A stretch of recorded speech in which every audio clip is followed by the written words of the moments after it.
Hello, welcome back to the Brendan O'Neill Show with me, Brendan O'Neill, and my special guest this week, Melanie Phillips. Melanie, welcome to the show. Thank you so much, Brendan, for having me.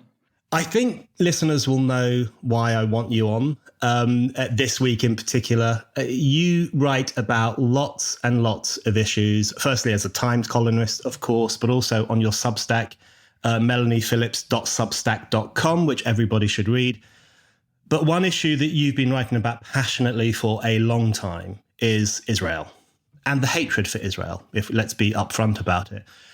And I feel that as I've been watching the events of the past few weeks, firstly, the terrorist assault on Israel in the Middle East itself, and then the moral assault on Israel in the West, I keep thinking to myself, Melanie Phillips saw this stuff coming a long time before other people. And so I was very keen to talk to you to get your views on the current events and what's happening both in Israel and also in the West. So I guess my first question for you is that as someone who's been writing perceptively about this for a long time, I'm assuming that like the rest of us, you're shocked by what's happening, but not necessarily surprised. Absolutely right. And do bear in mind that I'm speaking to you from Jerusalem. I spend most of my time in Israel. And one of the main reasons why I have kind of relocated my center of gravity to Israel is that back in the early noughties, I decided that it was all over for British Jews who no longer wanted to live on their knees in Britain. And I know that's a very, very shocking thing to say, and it was a very shocking thing to experience. But I have lived through I hesitate to say anti-Israel hatred because it doesn't quite encompass or do justice to the derangement of the obsession with Israel. But as you will know, for a long time in a domestic sphere in London, I've written for the last 3 decades about what I considered to be the erosion of core values in Britain and the West. And it was only very late on, not until really the year 2000, that I started to speak at all or write at all about the situation in the Middle East. It wasn't my thing. I was a domestic social policy, cultural trends writer.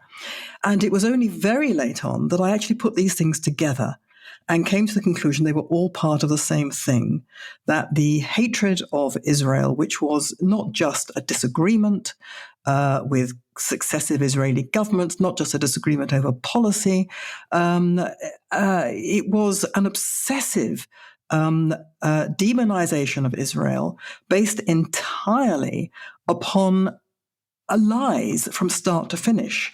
And more worrying than that, I observed over the years, it was impossible to tell people the facts because among many of these people, they simply wouldn't be believed. Now, subsequently, we've been living through a situation in Britain and the West, largely under the umbrella of what's called identity politics, intersectionality, all that kind of thing, where you say things which are demonstrably the case, and you are told that not only is it wrong, but you are evil and some sort of phobe.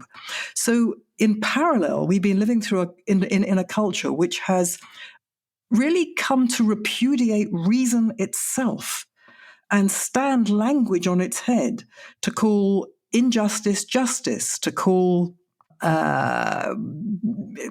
men women, to call all kinds of things by their opposite. And it's therefore no surprise to me that that's precisely what has been done towards Israel over the years. So, these are big themes, these are big issues. Each of them has components which are each very complex. But that's the kind of thing that I've been working through, assimilating, and it's been changing my view. So now I spend most of my time in Israel, where you may find this rather strange, since it's currently just about the most dangerous place on earth for a Jew, for an Israeli to be, for a person who's living here to be. But I feel safer here, psychically, emotionally, than I do in Britain. And that's something which you might care to unpick as well. But this is a very personal thing. But that's why I'm here.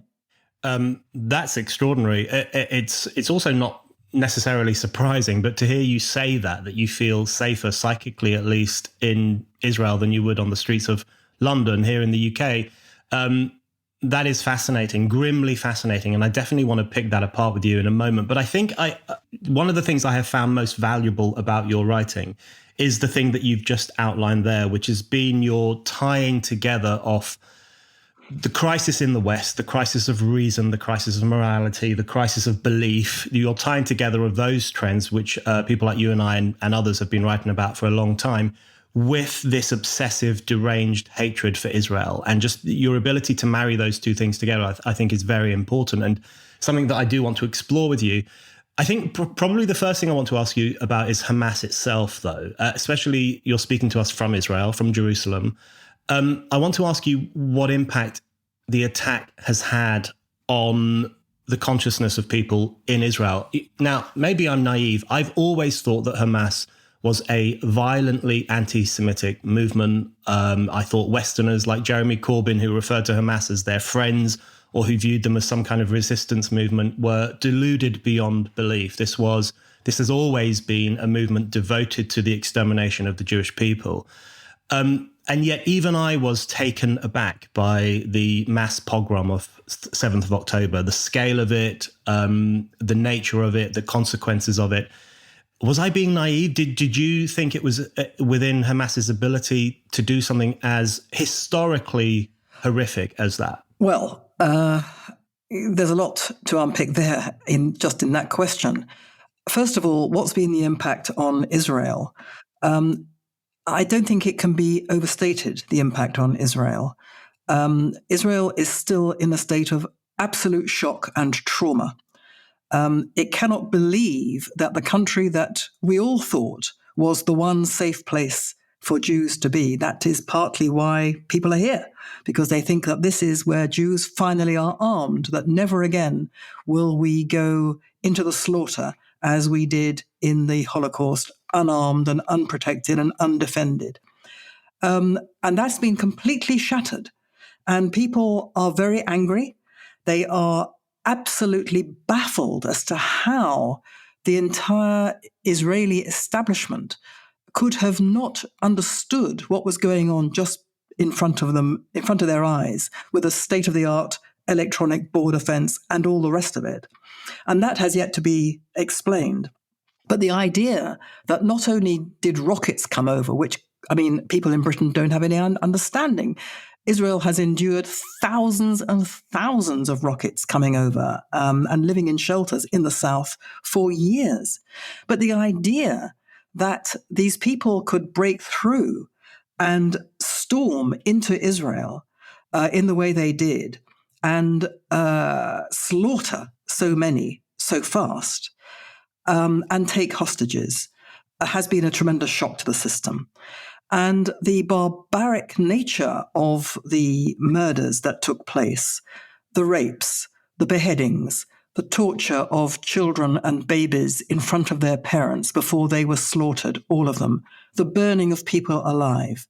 Now, this is something which is straight out of Nazi Europe. I am the last person to want to draw analogies with Nazism because I think that is a kind of sacred space. The Holocaust is a sacred space. We should never make analogies because nothing can compare. And clearly this is not a Holocaust in the sense that Israel is still standing, the Jewish people is still standing. However, the nature of these barbarities was such that the nearest that some Israeli scholars have been able to approximate is the Nazi Einsatzgruppen, when people set out not just to kill, but sadistically to torture, to dismember, to a level of sadism and brutality that we can't even get our heads around if we are normal, decent people. So that has been the most tremendous trauma. Was I surprised that the Hamas did it? I was surprised by the scale of it because nobody, as I've just said, nobody in Israel ever thought that anything like that on that scale could happen. But was I surprised by the barbarism? No, because over the years I have charted attack after attack on Israelis which have displayed very similar levels of barbarism. There was one particular family, I think it was called the Fogel family, who were slaughtered in their beds, and the baby's head was virtually cut off. Now, that got virtually no coverage, if any, in Britain, and similar atrocities have not been reported. Why? Because they involve people that the British and people in the West call the settlers. In other words, Israeli Jews who live in a part of this area where the liberal West doesn't think they are entitled to live. Now, let's put to one side the fact that I believe they are entitled in law, in history and morality to live there. Put that to one side. These are people who were barbarically slaughtered. And yet, to the Western liberal mind, they were not properly human. They certainly they were not entitled in the Western liberal mind to the normal considerations of human sympathy. Now, that bespoke to me over the years a level of barbarism among Western liberals that was absolutely devastating to live through. And, over the years, indeed, until this terrible thing happened on October the 7th, people living in those disputed areas have been subjected to daily attacks with rocks being thrown, which have caused injury, which are intended to kill them. Dozens and dozens of these attacks, many, many attacks every day of a far worse nature, which have been plots, which have been thwarted by the Israelis. None of this gets reported because all those Jews living there are considered to be not properly human by the Western liberals. So when Western liberals turned out in the wake of these atrocities, either to support the Hamas as resistance and call Israel's resistance genocide, or just to sort of pretend it wasn't happening, or to say, oh, how dreadful, when they themselves had shown a level of inhumanity over the years when it came to Israel. The reaction was shocking, but it didn't surprise me. Hi, it's Brendan here. I just wanted to remind you that you can still buy my book. It's called A Heretics Manifesto, Essays on the Unsayable, and I've really been blown away by the response to it from readers, reviewers, Spike supporters. People really like this book, and I think you're going to like it too. It covers all the insanities of our time, from climate change hysteria through to COVID authoritarianism, through to the trans ideology. And it basically makes the case for more freedom of speech, more debate, and more heretical thinking to challenge the conformism of our times. So what are you waiting for? Go to Amazon right now and order my book, A Heretics Manifesto, Essays on the Unsayable. And now, on with the show. Yeah, I really agree with that. And one thing that has struck me very clearly over the past month has been there's an irony to all of the kind of Western liberals, Western leftists who pose as criticizing Israel because they're anti-colonialists, but they adopt this incredibly neo-colonial loathing towards Israeli Jews and towards settlers, Jews in particular, who they see as subhuman, essentially. And therefore, their deaths, their slaughter, their torture, their kidnapping doesn't register in the way that other people's might. And so there is that extraordinary dehumanization of Israelis taking place in supposedly civilized circles in the West. Correct. And the dehumanization of Israelis bespeaks an inhumanity among people who wear their conscience on their sleeve, which is particularly nauseating. So you mentioned there, you made a very good point about how Hamas's act of genocidal terrorism is seen by some people in the West as resistance, whereas Israel's military response to that genocidal terrorism, its hunt for the racist mass murderers who killed more than 1,000 of its civilians, that is presented as the genocide. The levels of moral inversion are almost difficult to comprehend right now. But I did want to ask you, I want to dig down into that response from the West in a moment, but what is the attitude in Israel, where you are, to Israel's actions now in Gaza? The presentation of it here in the West is so one-sided and so distorted. and it's so keen to absolve Hamas of responsibility for the war itself, and even for some of the atrocities that Hamas is clearly still carrying out, not only in terms of firing missiles into Israel, but against the Palestinian people themselves, by using them as human shields and keeping them hostage and so on. What's the attitude in Israel to Israel's war on Gaza? Are people hopeful that it will crush Hamas? Are they worried that it won't succeed? How are people thinking? They are determined it will succeed because they understand that if it doesn't succeed, then the genocidal onslaught on Israel will continue, not just from Hamas, but by Hamas's paymasters, patrons in Iran, who are watching this extremely carefully. And I have to say that, this is to do with military strategy and terrorist intentions, and this is beyond my pay grade. But nevertheless, what terrifies so many of us in Israel is that in kind of an infernal kind of parallel to the success that the IDF are having in Gaza, is the increasing threat from the north. On the Lebanese-Israel border, the Hezbollah, which is involved in Lebanon's own political structure, but is heavily supported, financed, and coordinated with Iran, the Hezbollah has something like 150,000 missiles pointing at Israel. They are all embedded within the civilian population, as they are in Gaza, among hospitals, schools, and apartment blocks, and all the rest of it. Those missiles are very precise, and they can cover the whole of Israel. If the Hezbollah unleash those properly, then the whole of Israel goes into a shelter. And a lot of Israelis will be killed. A lot. So that is the nightmare scenario.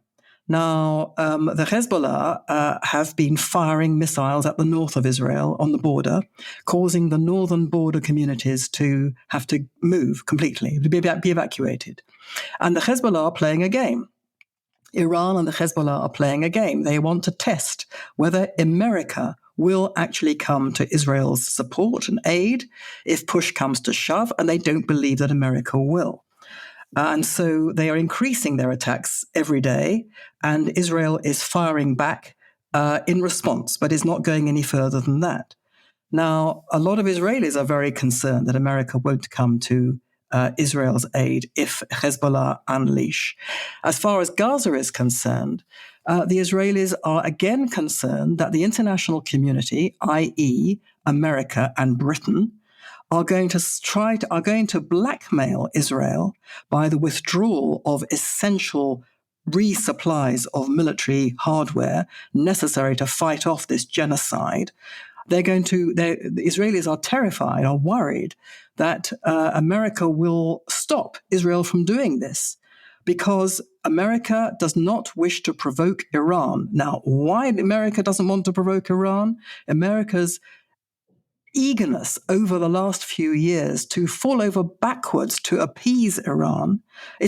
America has just decided, or the Biden administration has just voted another $10 billion of sanction relief to Iran. This is Iran that's behind, ultimately, what's been going on. It's absolutely extraordinary. Put that to one side for a moment.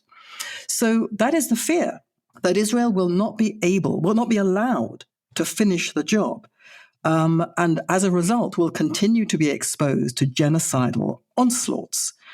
Now, as far as the actual operation in Gaza is going, we have military censorship here. It's not possible to say precisely what's happening. But as far as one can see, Israel, first of all, has made much faster strides than anyone thought, with a lower level of casualties. That's not to say there aren't casualties.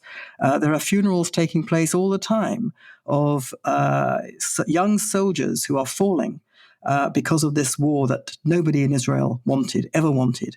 No one in Israel wants to go into Gaza. Nobody in Israel wants to hurt the Palestinian people. But the West is giving, and Britain is giving, absolutely no it's not acknowledging the extraordinary lengths to which the Israel Defense Forces, the IDF, are going to try to preserve civilian life. This is the most extraordinary situation in which you have for example, take the current operation that's going on as we speak in the Al-Shifa hospital. Now, to listen to the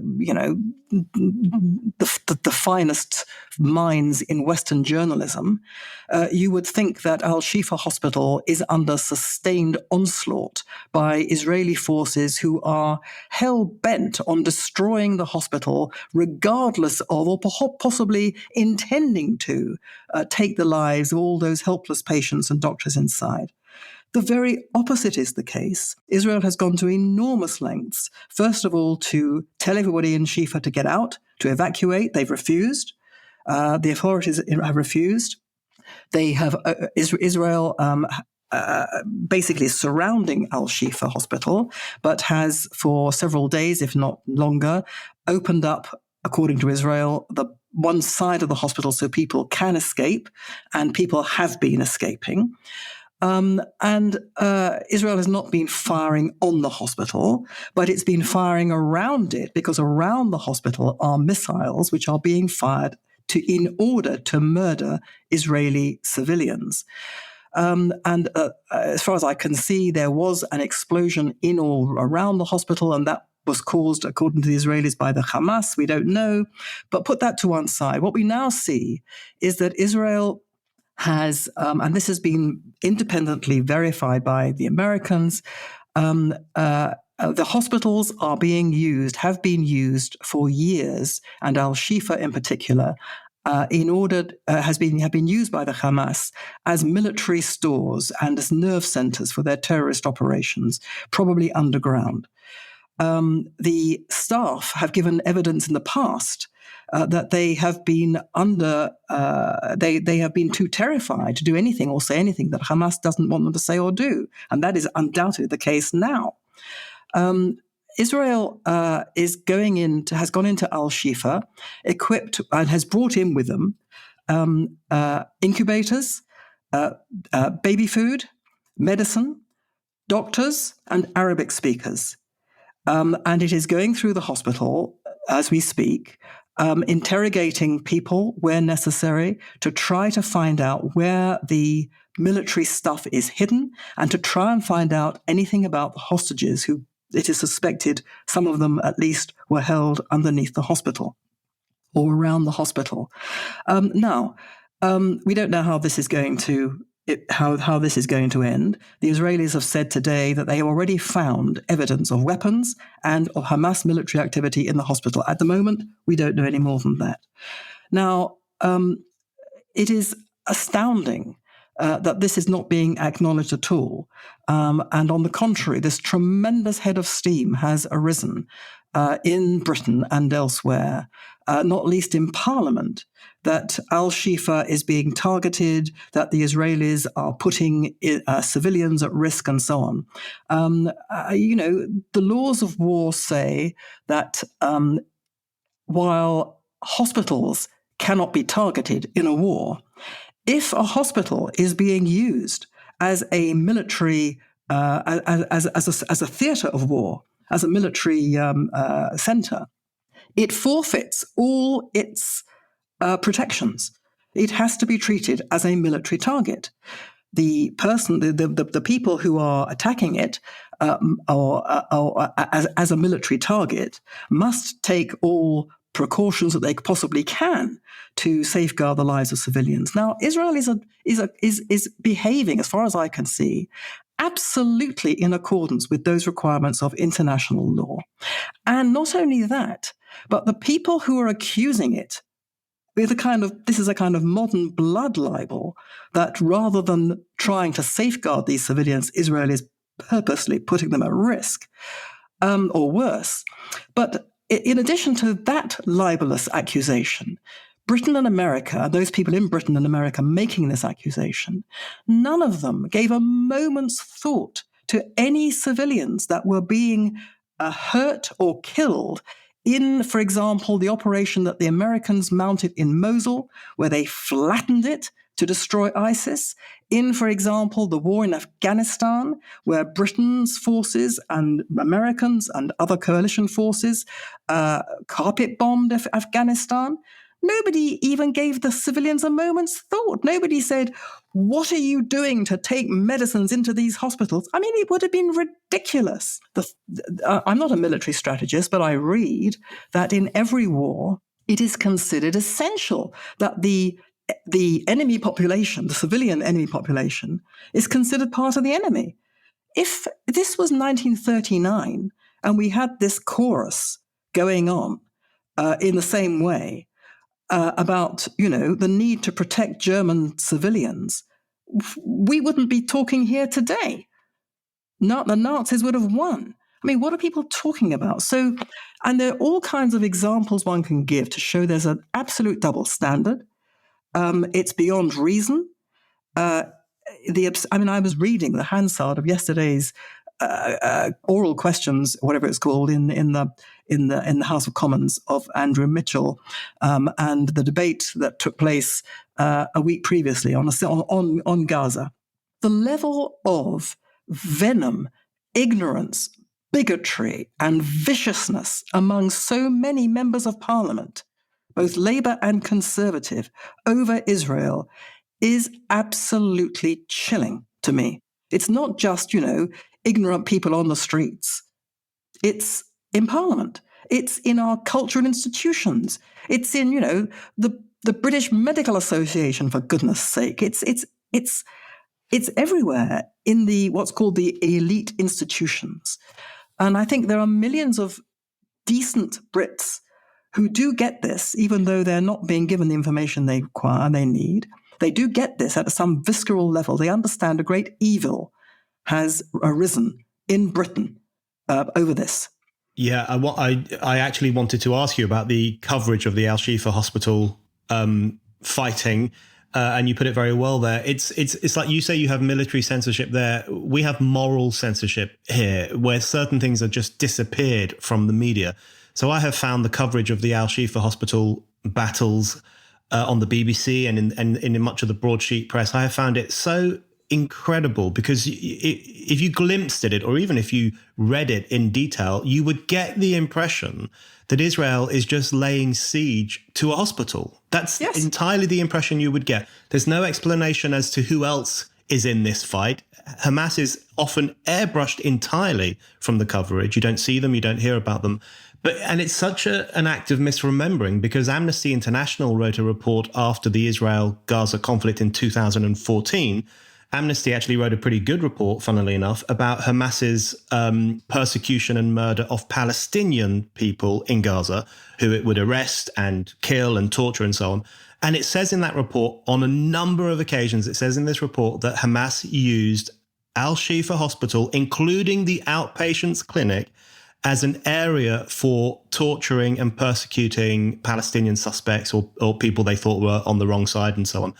It's been common knowledge for some time that this hospital is used by Hamas. And yet the way it's covered now, you would think that Israel is uniquely evil, uniquely barbaric, to such an extent that it is laying siege to very sick people. And that is the coverage in the West. And I wanted to ask you, how do you explain that? I mean, there's the obvious answer that there is this weird loathing for Israel. But I did also want to ask you if, alongside that, there is a naivety and a luxury in the West when it comes to the question of war more broadly. War to us over the past couple of decades has been, often it's been someone on a joystick in some part of America dropping bombs on Mosul. And obviously there's been hand-to-hand combat as well. Is it that some Westerners are in such a luxurious post-moral position that they can't even countenance, firstly, that some things are worth fighting a war for, and secondly, that war is deeply unpleasant? Yes. Gosh, these are such big questions, Brendan. I mean, the most immediate reason is that dead Israelis disturb the narrative. They upset the narrative, by which I mean that it's not just a view, it's become a kind of, not even just a cause, it's a kind of article of faith among the progressive West that Israel was created by the Jews through Western guilt over the Holocaust, being parachuted in to a country called Palestine and uprooting the indigenous people of Palestine who've been there since time immemorial and taking over and booting them out and then oppressing the rest who remain and who wish to expand their territory as a result. Every single part of that is untrue. It's a lie. It's a falsehood. Okay. But that is the narrative. The narrative is of oppressive Israelis and oppressed Palestinians. And therefore, because in our victim culture world, if you are a victim and you are oppressed, you are given a moral free pass for anything that you do. Anything that you do that's bad you cannot be morally responsible for it. It must be the result of what's been done to you. So Palestinian terrorism has been regarded as, okay, we don't approve of it, we can't bear violence, but nevertheless it's resistance. It's understandable given the despair that they are in. And conversely, anything the Israelis do as the oppressors cannot ever be victims. They cannot ever be victims. They can only be oppressors. Suddenly this people with this mindset have been faced with the appalling visual proof that the people and the cause they've supported resulted in acts of barbarism of a kind that nobody ever thought they would see again after the Holocaust. And it's been perpetrated by people that they have broadly supported, and certainly a cause they have absolutely supported. And suddenly the cause turns into something which is genocide. But they've been accusing Israel of genocide, which is amazing considering the population of Gaza and the Palestinian territories has increased by, 3 times, 4 times since 1948 when Israel was created. That's some genocide, but put that to one side. So it's to serve the narrative, and they can't have that. Now, why can't they have that? Why can't they say, okay, it's a bit embarrassing to have to admit that the cause I've pinned my idealism on for the last 30 years is actually fake, but nevertheless, I have to agree, right. Now, why can't they say that? And my view, having been part of that way of thinking for a long time, and certainly having had all my friends and colleagues as part of that way of thinking for a long time, and studied them up close, my view is that they can never say this to themselves because it's not simply a question of saying they're wrong. Their belief system is based on the fact that every single thing they believe encompasses and embodies moral virtue. They believe in the betterment of society. They believe in creating a better world. They believe in standing up for the oppressed against the oppressor. They believe in justice against injustice. They believe in all these wonderful things. And consequently, anybody who stands up and says anything against them, against any of these wonderful things, is not only wrong but evil and has to be stamped out as basically an enemy of humanity. Now, we see this in our domestic politics, victim culture and all of that, over a range of domestic issues. But it is absolutely part of their moral personality. What they dread more than anything else, the worst thing in the world that could happen to them, is to take a position which in their minds would make them a right-winger and therefore evil, or evil and therefore a right-winger, because all evil comes from the right and all right-wingers are evil. And consequently, faced with this situation that they saw on October the 7th unfolding in front of our horrified gaze, they are faced with the challenge in which they say to themselves, am I supposed to junk what I've believed? That will make me an evil right-winger. And that's so terrible to them because they think that will disintegrate their entire moral personality. So they're going to find a way of dealing with this. So we hear, for example, on the one hand, the silence from so-called feminists who have told the entire male population of the world that they are intrinsically evil because they're all intrinsically potential rapists. And therefore, the patriarchy and all the rest of it. untold numbers of men are unable to have proper relationships with women because of that, all those feminists are silent. Well, not perhaps all, perhaps some have come out. Silent when faced with the appalling rapes of women in that October the 7th atrocity. And the way they deal with it is by saying, I don't believe it. I don't believe it. Regardless of what we've all seen and heard. So there's those people who are silent, and then there are people who try to invert it.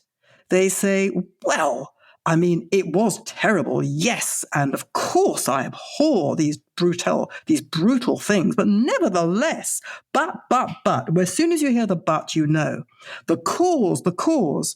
And when you say to them, as I have done over decades, what are you talking about, the cause? What cause of despair? You're talking about the fact they don't have a Palestine state?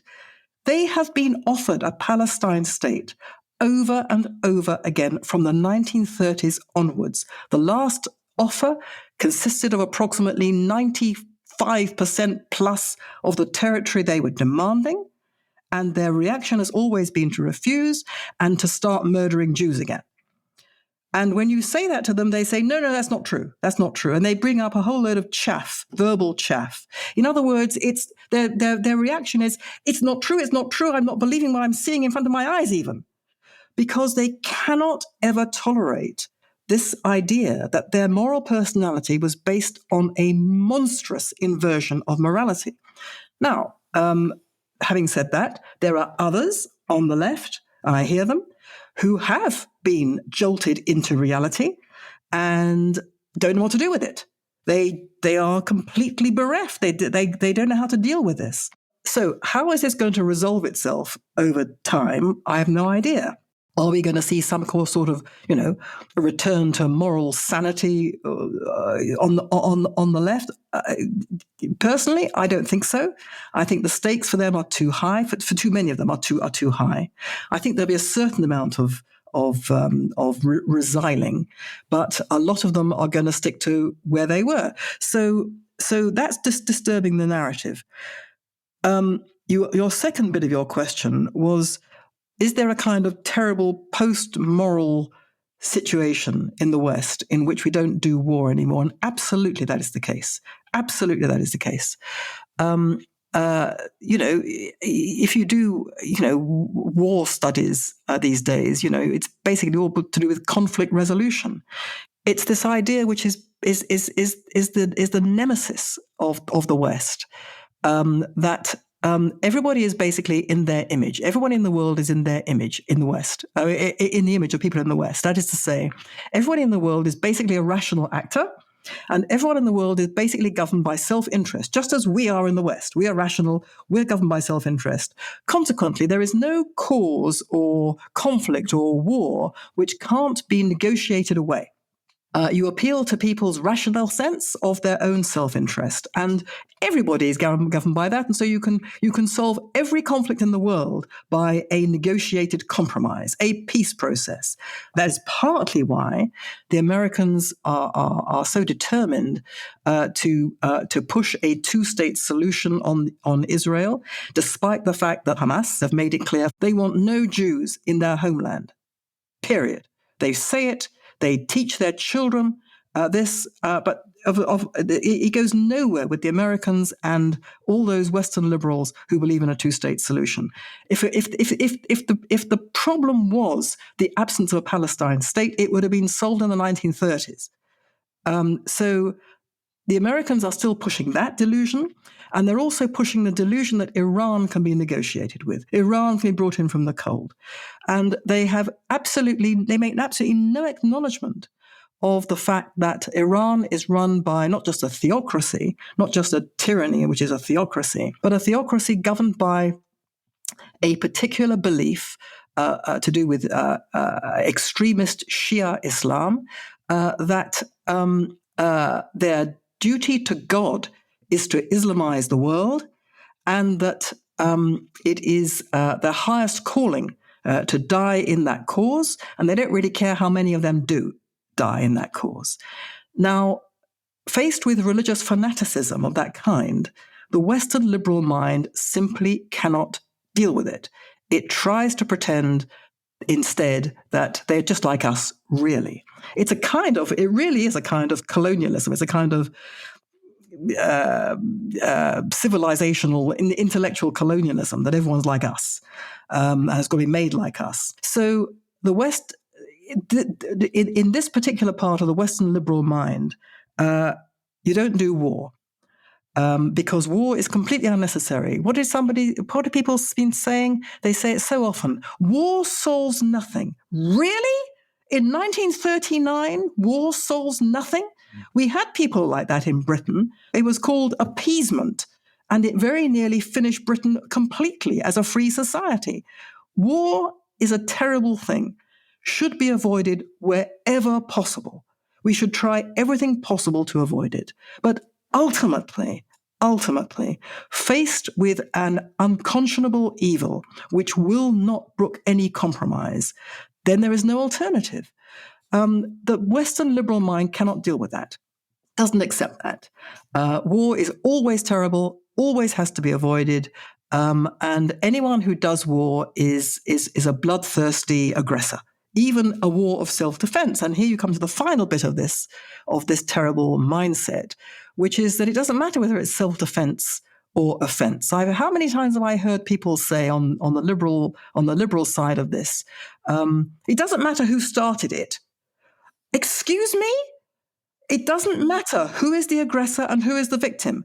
We've just got to stop the killing. Stop the killing.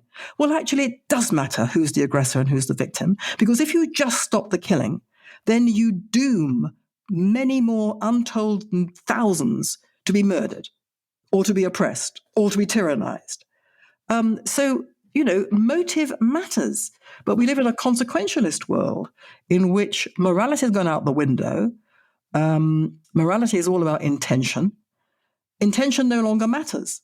Morality is gone. Intention doesn't matter. All that matters are the consequences. We don't want dead people. The result of that is the 1,400 slaughtered Israelis. That's what's produced. So, the people who carried out that Hamas pogrom were the Hamas, aided, I have to say, by a number of so-called ordinary Gazans who burst in after the Hamas broke through the barrier. They followed after them, and the ordinary Gazan population, the ordinary civilians who were told to have absolutely nothing to do with this, took part in this orgy of barbarism, looting, and hostage-taking. If you're a regular listener to this show or a regular reader of Spiked, why not become a Spiked supporter? Spiked supporters is our thriving community of people who donate to Spiked. Anyone who gives £5 or more a month or £50 or more a year can become a Spiked supporter and get access to lots of exciting perks. Spiked supporters can comment on articles, get free and discounted tickets to events, get a discount on all items in our shop, and bookmark articles as you browse. This is our way of saying thank you to all of you who fund our work. Spiked is completely free, and yet you still hand over your hard-earned cash to make sure that anyone, anywhere can read us and listen to us. We're incredibly grateful for your generosity. If you don't give to Spiked yet, now is the perfect time to start. Just go to spiked-online.com/supporters to set up your donation and your Spiked supporters account. That's spiked-online.com/supporters. Your points on war made me think of John Stuart Mill's line where he said, war is a terrible thing, but it's not the most terrible thing. Thinking nothing is worth a war is worse. And I think that's my take as well. As you say, war is always best avoided where possible.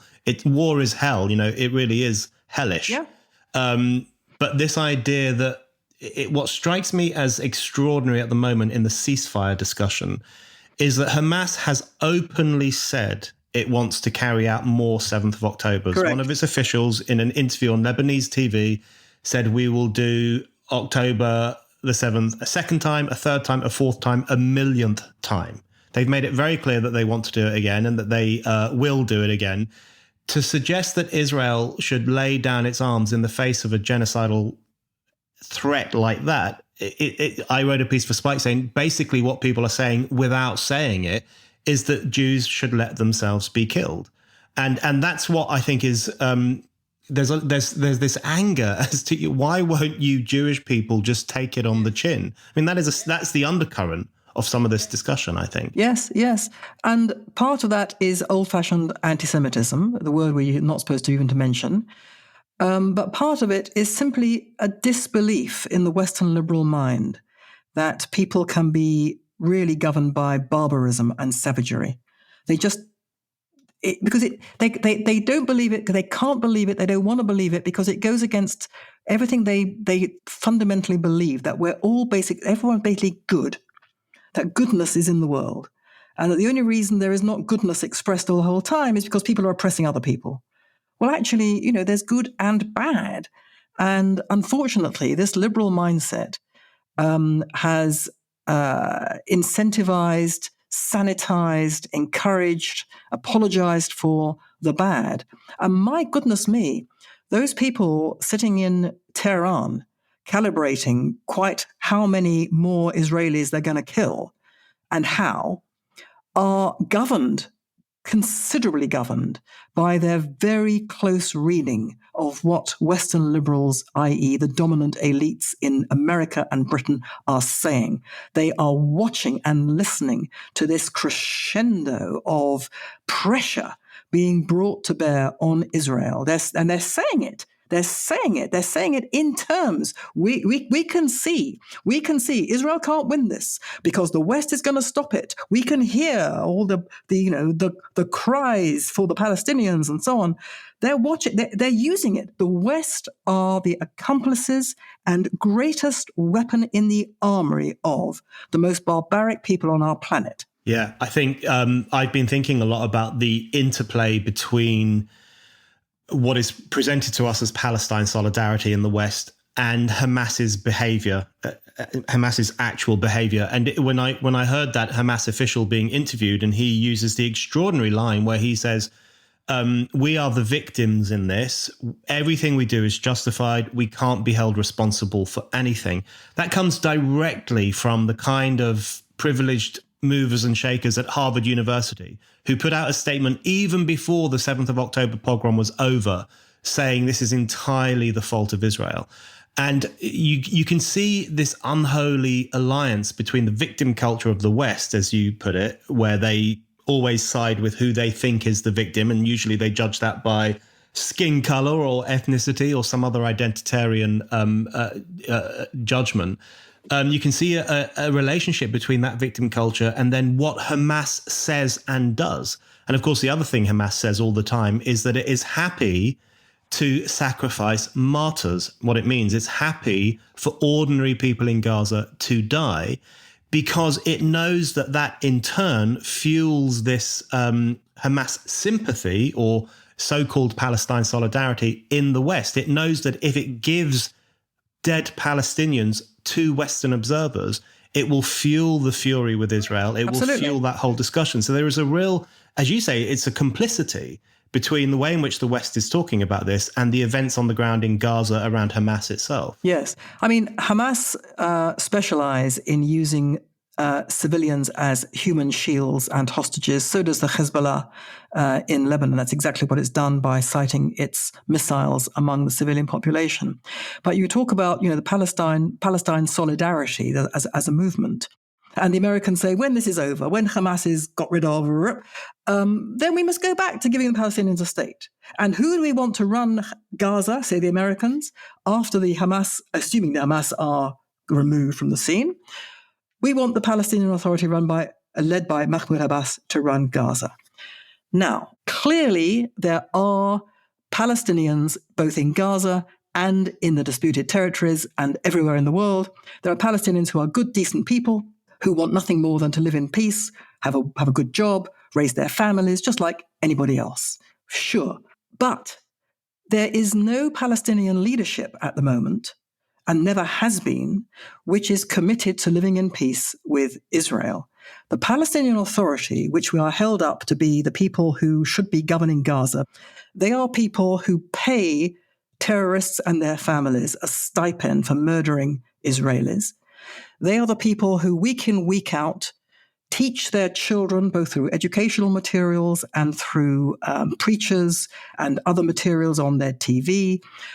They teach their children that their highest calling in life is to murder Jews and steal their land, by which I mean, by land, I don't just mean the disputed territories of what the West calls the West Bank.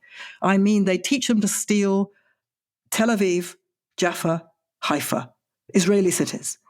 And they dress them up. We can see videos the whole time of little children, 3, 4, 5, 6, dressed up as fighters. This is the Palestinian Authority, supposedly the moderates. And this is the Palestinian Authority that presides over and is supposed under the Oslo Accords to govern the disputed territories known as the West Bank, where they have sat back, basically, and allowed the development in those territories of Iranian-backed radicalization of the Palestinian Arabs living in those territories, so that the amount of terrorist attacks from there has increased exponentially over the past few months, years, in fact, last, 2 or 3 years maybe. And, the Israelis are being murdered regularly from time to time by attacks from there. This is the responsibility of the Palestinian Authority. And they're run by this man, Mahmoud Abbas. Okay, he wears a suit. He looks like a grandfather. He is a man whose so-called doctorate was in Holocaust denial and who has said that his greatest hero and role model is a man who existed in the 1930s called Haj Amin al-Husseini, who was the Grand Mufti of Jerusalem. Haj Amin al-Husseini entered into a pact with Hitler that when Hitler won the war, he, al-Husseini, would exterminate every Jew in the Middle East. That is the role model of the man who the Americans want to put in charge of Gaza after the greatest mass murder of Jews since the Holocaust. I mean, and nobody in Britain, no, I say nobody, very few in Britain know anything about this because the media in Britain, led by the ineffable BBC and the hardly less effable Sky News, refuse to tell them any of this. And if you tell them, if they don't give people like me a platform to say any of this, very rarely, and only by accident. And then when by accident I'm able to say it, I can see the shock on the interviewer's face. Shock not just because, oh my God, she's out of control, sort of expression, but shock because, like, what is she talking about? This is the most chilling thing. They have no idea because they have all, we now have 2, 3, 4 generations that have grown up not being taught the truth and being taught instead lies and propaganda. And it's not just lies and propaganda which have a direct impact on the lives and well-being of Israelis and Jews. It has a direct impact on the lives and well-being of everybody in the West, because behind this Palestinian agenda, which is an agenda of extermination of the Jewish homeland, behind it, and this is really dating back from the 1920s onwards, behind it is not a fight over land. It's not even a fight over nationality or anything like that. It is a religious war. It is an Islamic religious war, and not just against the Jews, it's against the West. So the Hamas actually say, first we're going to get rid of the Jews, then it's going to be the Christians, and then we take over the West. That's the agenda. And that's certainly the agenda of Iran.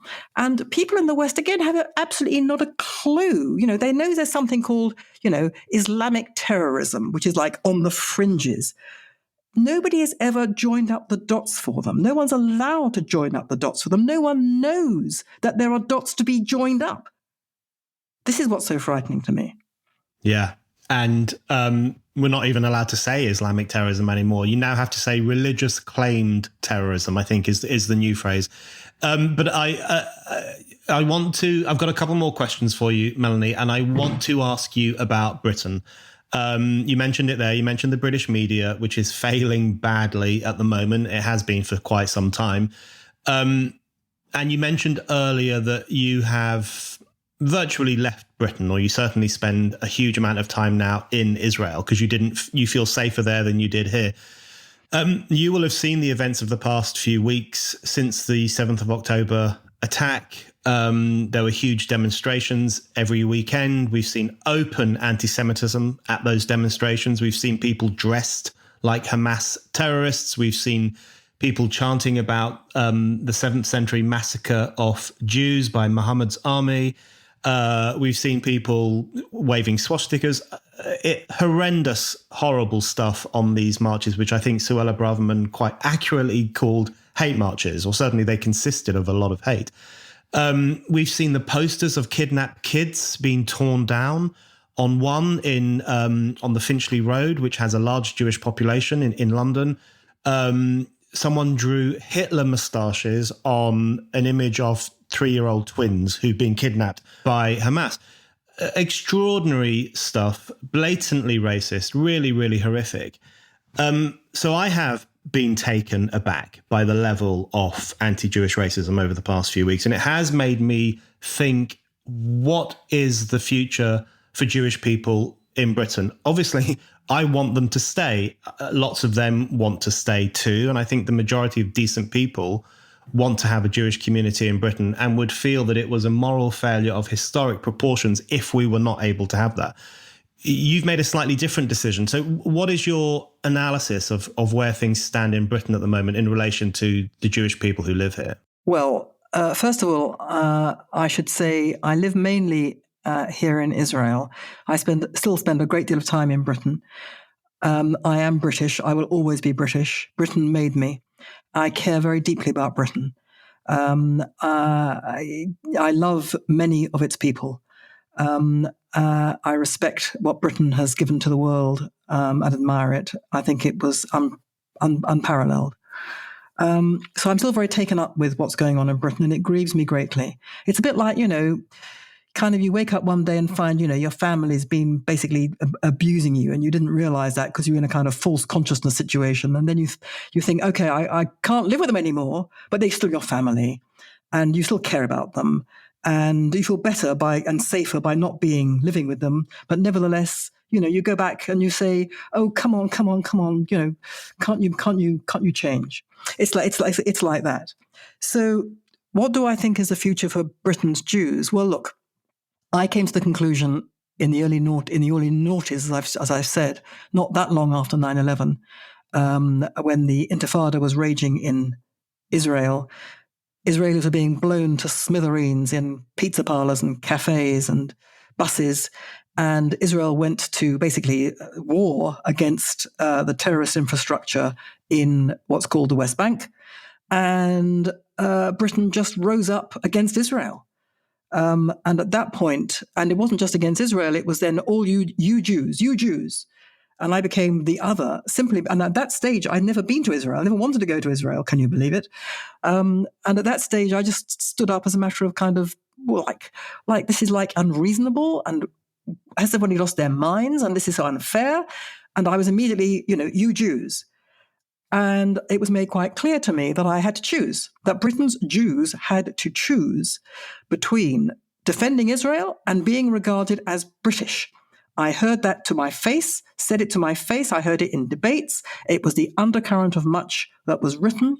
And I thought, that's it. I can't live here anymore. But that was a very personal decision. I would not expect anybody else to make it. Scroll on to where we are today.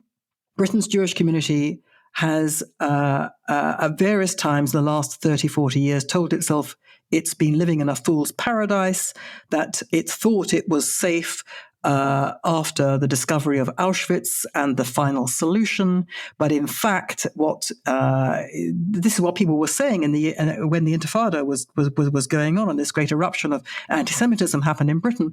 A lot of British Jews then said we'd be living in a fool's paradise. We now realize we only had a kind of 50-year holiday from overt anti-Semitism. And then everything went back to kind of normal, and everything went, everybody sort of got on with things. And then there was the Jeremy Corbyn episode, and the Jews said, oh dear, if the Labour comes to power, then we've had it. And then Jeremy Corbyn was expelled, and Keir Starmer took over, and the Jews then said, we're fine. Everything's going to be fine. It's all gone away. And then October the 7th happened, and the reaction happened.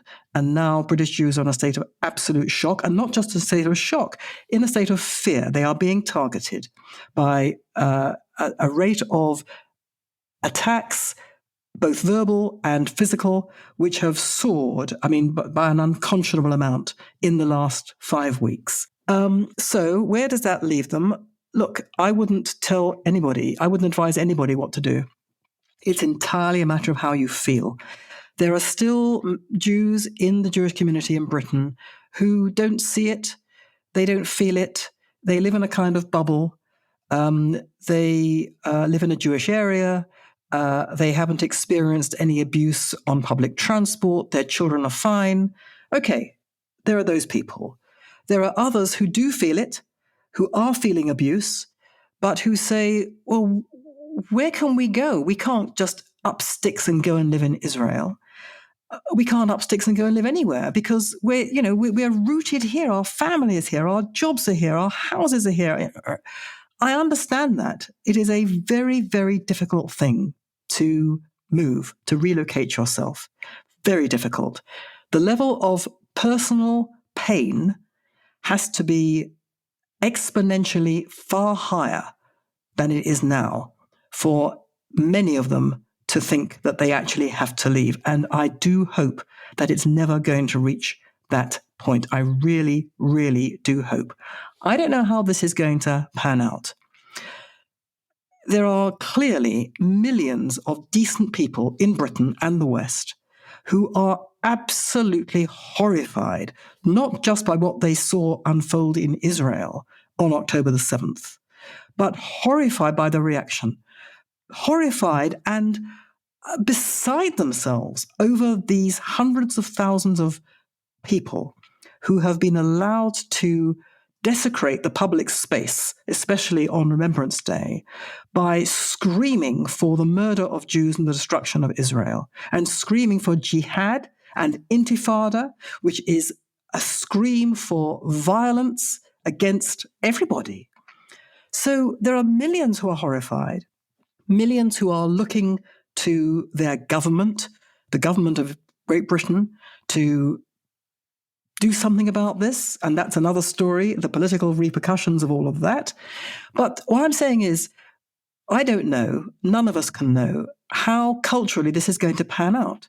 Are we going to find that, there is going to be, after all this is over, and heaven knows how long this is going to take before we can say, okay, that crisis is now over.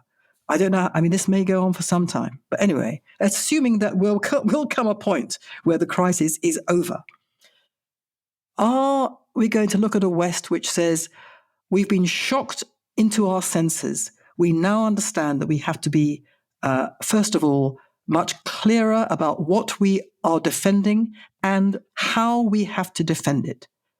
Are we going to see that? Or are we going to see a terrible division in society in the West between those who get it and those who don't get it? Or are we going to see a general kind of slide back into, well, everything now has kind of gone back to normal and we'll deal with the bits that worry us around the fringes. In other words, steady as you go, back to where we were, nothing much to see there, move along, please. I have no idea how this is going to pan out, and how it pans out will affect how the Jewish community sees itself, because these things are all connected. The anti-Jewish feeling is connected to this wider breakdown in cultural and social cohesion, the sense of everybody pulling together in one shared project, which is called the United Kingdom. The attachment to British tradition and values and all the rest of it. This is all connected. The erosion of all of that is, in my view, intimately connected with the turning on and scapegoating of Jews and the state of Israel. So, the one thing has to go with the other. And I have no idea whether this is going to work out for the better or the worse, or something in between, which is not going to be very good. Okay, that brings me very nicely onto my last question for you, Melanie. Something you said there that's very important, that we have to do both of those things at the same time, which is firstly to try to repair the broken moral infrastructure within our societies, and also offer solidarity to, Jewish people here and also Israel. And it seems to me that one thing that's become very clear for me, I've been thinking this for a few years, but it's become incredibly clear to me since the 7th of October, is that Israel's burden at the moment, and it might be a burden that Israel doesn't want, but it seems to me that Israel's position, Israel's fight, is intimately bound up with the crisis of Western civilization. And there is an interplay between those two things, because as you were saying earlier, a lot of the deranged hatred for Israel flows from things like identity politics, the loss of faith in the Western project, the loss of faith in the idea of morality, that there is good and there is bad and that one ought to take a side. All of the corrosion of all of those things over the past few years has fed into and influenced and shaped Israelophobia and anti-Semitism, the new forms of anti-Semitism. So it seems clear to me that solidarity with Israel ought to be the most pressing concern, I would say, of old-fashioned progressive people, if we can even use that word anymore, certainly decent-minded people. Do you agree? Do you think that whether Israel likes it or not, and it may very well not like it, that it does play, its current predicament does play this very important role, I think, in the question of whether the West is going to come to its senses or not? Well, I very much think that. I have long thought that you can tell if somebody actually understands and values you can tell if somebody understands the threat to Western civilization and understands and values quite why it's so important, if somebody actually supports Israel. And if somebody opposes Israel, and by opposing Israel I mean opposes the Zionist project, then you can absolutely guarantee that they're on the wrong side of everything else. So these two things are absolutely intimately connected. Israel is hopeless, has been absolutely hopeless at putting its own cause across. And that is partly, it's because it's run by people who are, I'm afraid, extremely arrogant, and partly because they are ignorant, partly because, and this is the worst thing of all, but the most important thing of all, they actually believe that the West is irredeemably anti-Jew, and therefore there is no point in their even trying to educate them. Now, this is, to put it mildly, exceptionally stupid and short-sighted. As a strategy, it has been disastrous. So don't look to them to try to rescue anybody else apart from themselves. And but I mean, as we can see, it is a desperate struggle that they have to enable their survival and the survival in safety and security of their people. And this is a really life and death situation here, and a struggle that is the seismic nature of it cannot be overestimated. But if it is the case, as you say, and as I agree, that these two things are connected, support for Israel, support for the West, basically, survival of the West, how is this to be done? How is this to be brought about?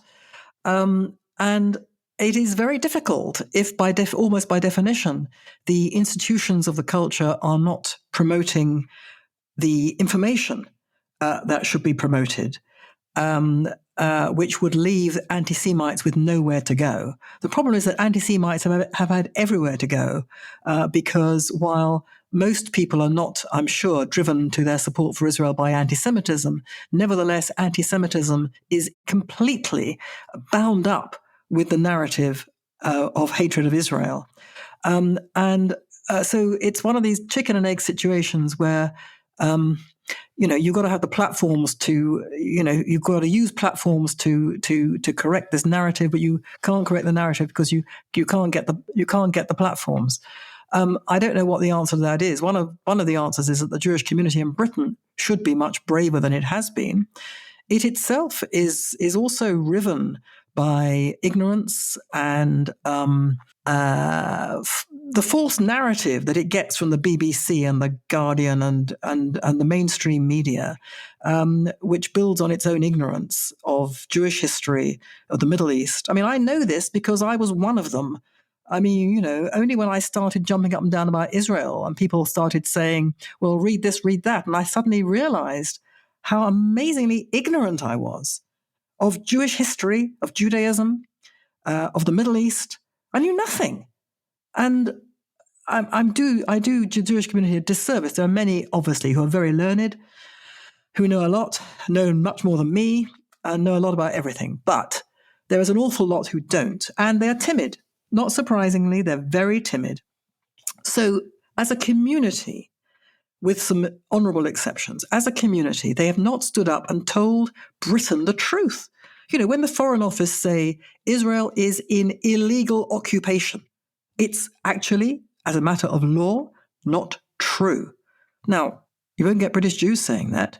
You won't get the British Jewish leadership standing up and saying anti-Semitism is a scourge, and while there are many, many, many decent Muslims, anti-Semitism is out of control in the Muslim community and the Islamic world. And that has to be dealt with. You won't find a Jewish community leader saying that.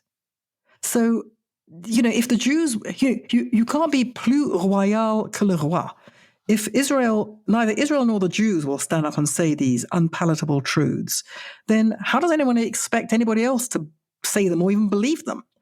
So you've got to start somewhere. I mean, you need political, cultural, religious leadership to stand up and say these things. Now, will they do so? Well, I don't see any sign of it, frankly. You've got the Archbishop of Canterbury, who's absolutely on the wrong side, who can hardly bring himself to condemn what happened on October the 7th.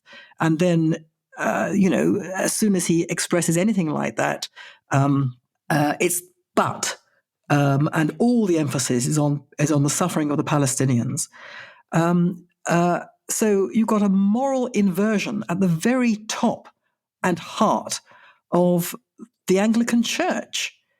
And, if you're talking about, cultural influences, I don't think, even in post-Christian Britain, I think that the influence of the Anglican Church, the influence of the Church of England in kind of setting a moral standard, a moral tone, even people who don't actually, believe in any of that, they kind of listen to what bishops and archbishops are saying, and it kind of forms a kind of moral framework.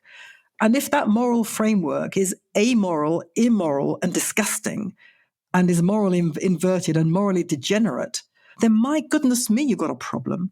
So that has to be dealt with. Someone's got to stand up and start saying all this. Now, maybe this will be a jolt to the system. We're seeing it playing out as we speak.